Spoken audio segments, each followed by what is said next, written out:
અવિરત વરસાદથી નદીઓ બે કાંઠે વહેતી થઈ છે। વાંકી નદીમાં ઘોડાપુરથી જ્યાં જુઓ ત્યાં પાણી જ પાણી જોવા મળી રહ્યું છે। ડીજીવીસીએલ કચેરીમાં વરસાદી પાણી ઘૂસી જતા હાલાકી સામે ઝઝુમવા લોકો પરેશાની ભોગવવા ત્યાં મજબૂર બન્યા છે। ગ્રાઉન્ડ ફ્લોર પર પાણી ભરાતા સામાનને પણ ખસેડવામાં આવ્યો છે અને કચેરીના કમ્પ્યુટર અને ફાઇલોને બહાર કાઢવાની કામગીરી હાથ ધરાઈ છે।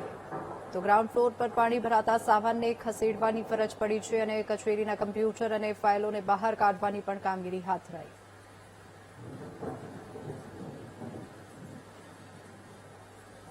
વલસાડમાં અવિરત વરસાદથી ઔરંગા નદીમાં ઘોડાપુર આવ્યું છે। નદી બે કાંઠે વહેતી થતા વહીવટીતંત્ર એલર્ટ મોડ પર છે। નીચાણવાળા વિસ્તારના લોકોનું સ્થળાંતર કરવામાં આવ્યું છે।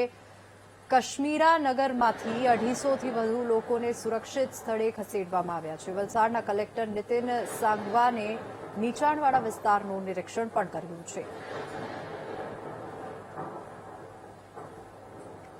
તો વલસાડમાં અવિરત વરસાદ વરસી રહ્યો છે, જેના કારણે ઔરંગા નદીમાં ઘોડાપુર આવ્યું છે અને નદી બે કાંઠે વહેતી થતા વહીવટીતંત્રએ એલર્ટ જાહેર કર્યું છે। નીચાણવાળા વિસ્તારમાં લોકોનું સ્થળાંતર કરવામાં આવ્યું છે અને કાશ્મીરા નગરમાંથી 250થી વધુ લોકોને સુરક્ષિત સ્થળે ખસેડવામાં આવ્યા છે। વલસાડના કલેક્ટર નીતિન સાંગવાને પણ નીચાણવાળા વિસ્તારનું નિરીક્ષણ કર્યું છે।